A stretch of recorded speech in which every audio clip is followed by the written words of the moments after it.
Hello YouTube family, आप सभी लोग हमारे चैनल में स्वागत है। नागेंद्र शिवा के चैनल में देखिए हम आए हैं खेते। आज खेत सोवाने के लिए। खेत हमारा दो बेर दवा डाल चुके थे मगर जरा नहीं था। ये देखिए खेत है, कितना घास लगा हुआ है दोस्तों।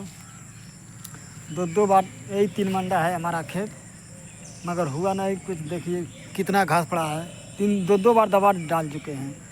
अब देखिए इसको मनई बोला आ रहे हैं सोहने के लिए दोस्तों।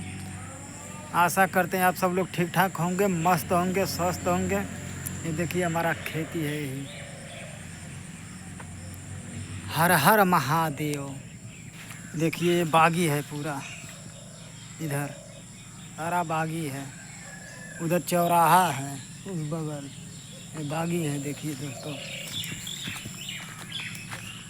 देखिए हम अब खड़ंजा पर निकलने रहे हैं, दिखाते हैं। मनई अभी आ रहे हैं, अभी मनई आए नहीं हैं दोस्तों। और बताइए दोस्तों, आशा करते हैं आप सब लोग ठीक ठाक होंगे, मस्त होंगे, स्वस्थ होंगे।